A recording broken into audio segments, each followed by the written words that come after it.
This is a clear inner focus video on how you can calm chaos in your home with the 4 things that you can control. In this video, I am going to tell you the 4 things you can control, tell you a story of how I used them to stop myself from blowing up at my kids before they left for school and instead sent them off on a great day. And I'm going to lead you through an exercise where you can think about that one thing that's driving you crazy, that place where chaos shows up all the time, and navigate the 4 things you can control to start planting the seeds for new results. So what I know about chaos is that there's 2 kinds of chaos. There's inside chaos, and then there's chaos outside of us. And a lot of times what ends up happening is the 2 bounce off of each other a lot. And then when that happens back and forth like that, what I know happens next is what I call people soup. That my chaos and someone else's chaos start bouncing off each other. And then other people in the room start getting nervous about what's going to happen next, because a lot of times people blow up. They end up pushing each other away because it's hard enough to have it inside. But when you have it inside and then it starts coming outside, it gets really, really chaotic and it feels really out of control. And so it's not uncommon for a whole group to go down because one person's feeling chaos and the other one's actually playing off of it, and then it goes around the whole group. And if that happens at all for you, I know it happens for me, and whenever I talk about it in class, people really resonate with that people soup where it goes all the way around the whole group, and then everyone kind of goes down.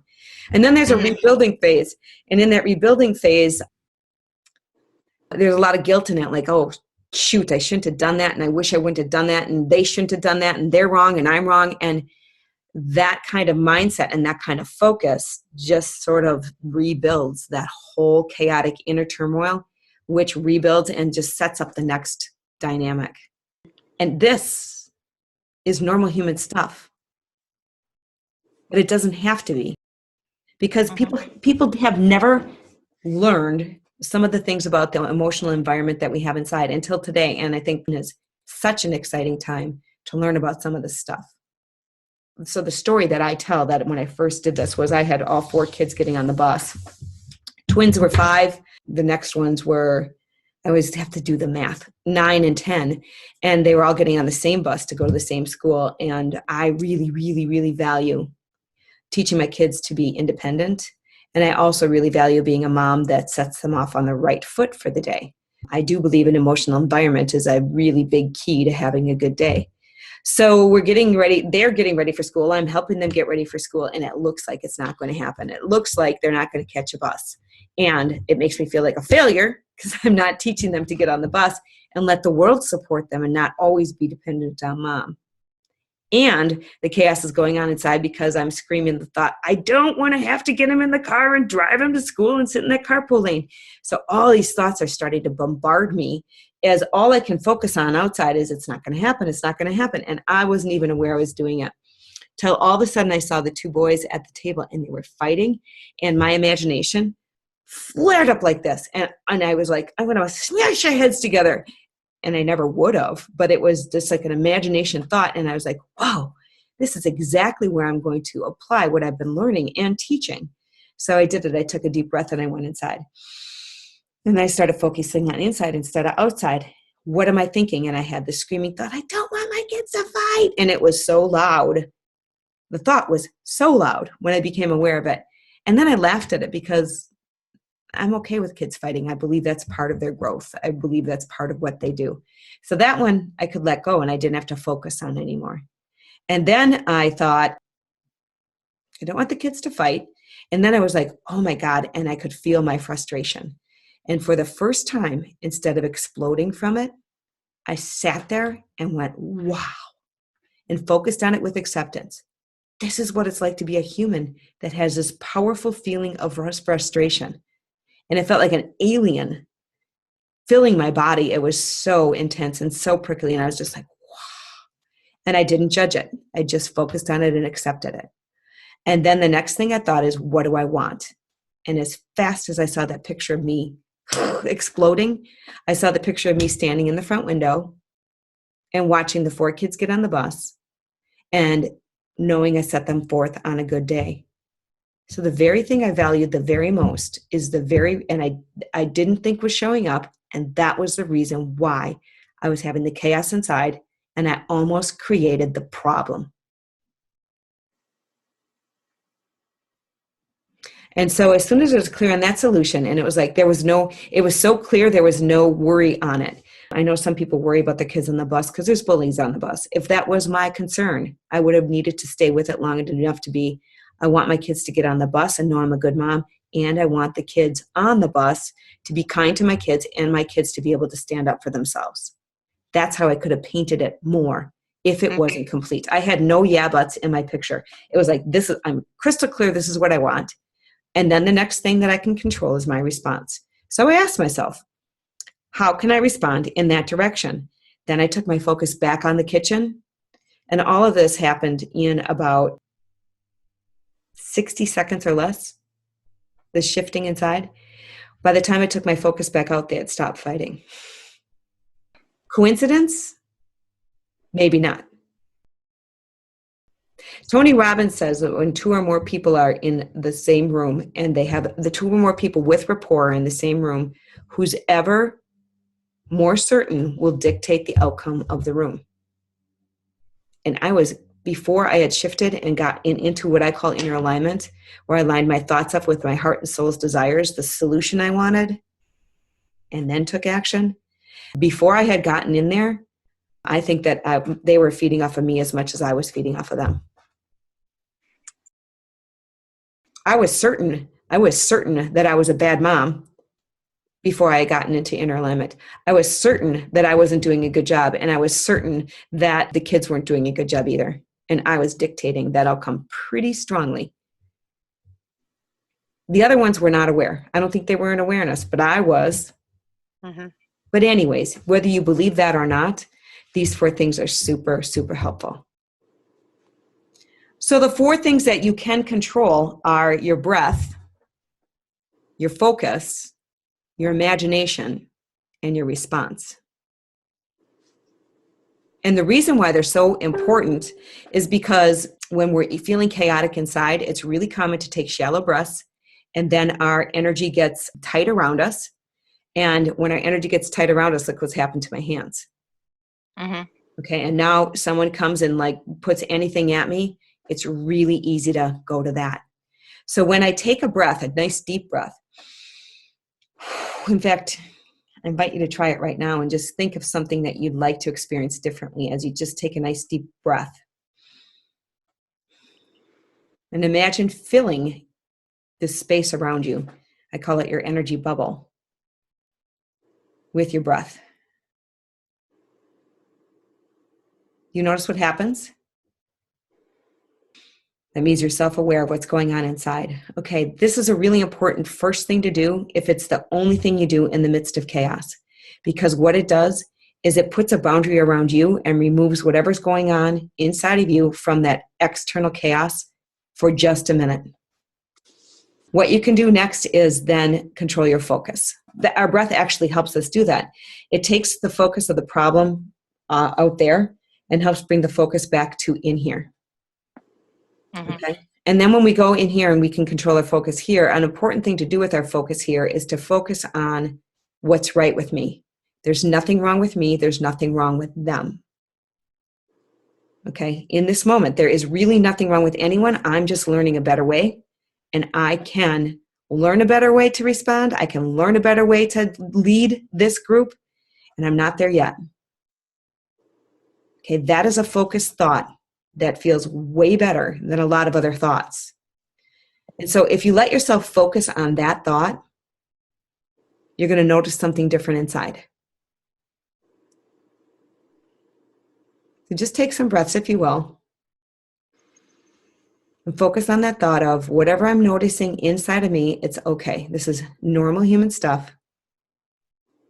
And then become aware, what am I thinking? And what am I feeling? And notice if you respond and judge it, or if you just respond and notice it. And see if you can just respond and notice it and accept it. It's just a thought. It's just a feeling. Got it? Okay, now the next step is to ask yourself, what do I want? What do I want to be thinking? What do I want to be feeling? Because here's how we start to activate our imagination. Wow, in a perfect world, and I have no idea how to do this. None. I don't have to know how. All I have to know is what it is that I want first. Because when you're building a building, you don't have to know how to build it before you even have the blueprint, right? So this thing that we can control is our focus. And when we start to focus in here and start to connect with our heart and our soul's desires inside and start to ask ourselves, what is it I'd rather be thinking, feeling, and experiencing? And let yourself imagine a little bit.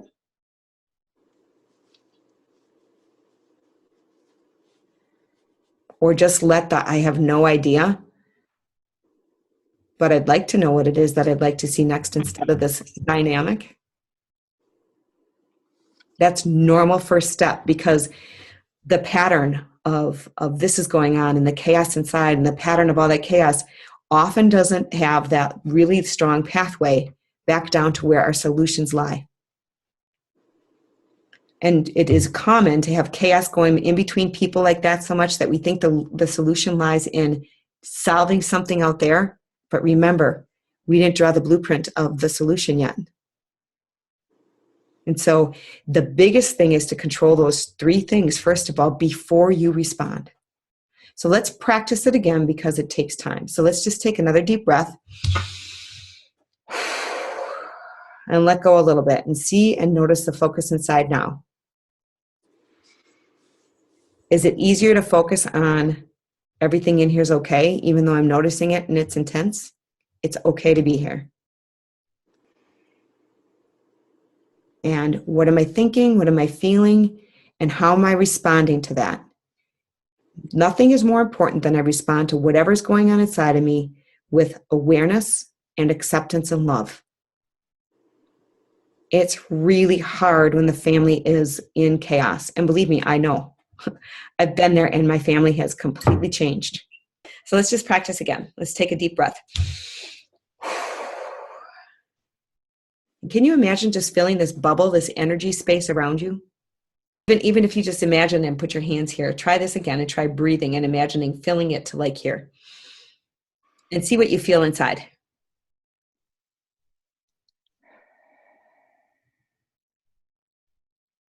What do you notice? I can actually feel like tingling in my hands when I do it. It's like that, ooh, extra energy there. Anyways, okay, so we can control our breath. Now control your focus. Okay, there is something that was chaotic that you'd like to have a solution to, and let's use the focus to focus on the thought, good job. I've carved out some time for myself. I've actually opened up some space inside myself. I'm doing a good job. And let's focus on that thought. And see if your body will let you accept that thought. See if your body will accept that thought. Good job. I'm doing a good job right now in this moment.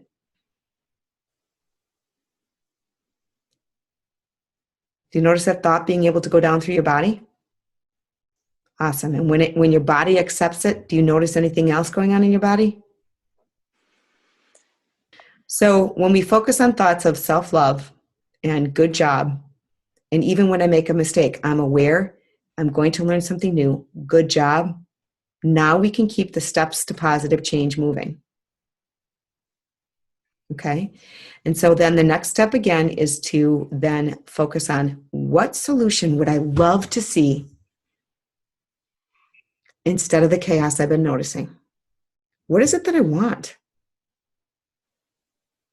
And breathe and just listen to that answer inside.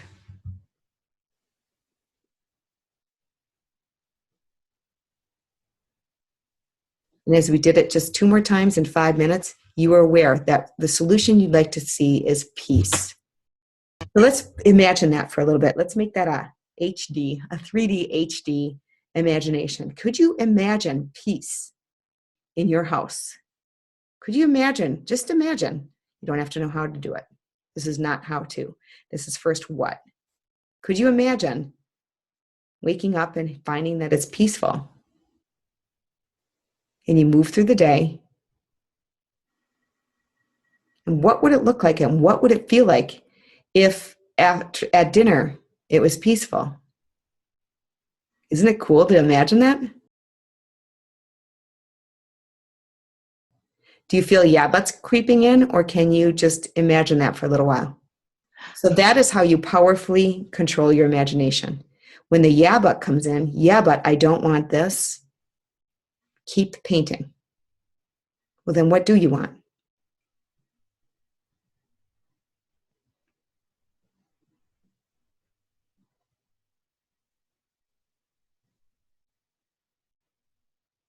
See if you can throw that into the imagination. And what if it looked like this? And this too. And what I really, really want is this.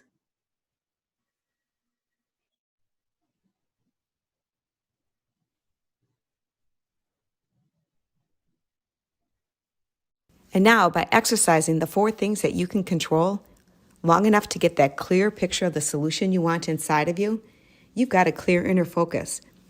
This is the time where you ask yourself, what's one step I can take in the direction of this desire, this solution? Then when you get that answer, it's a lot more easy to boldly take it.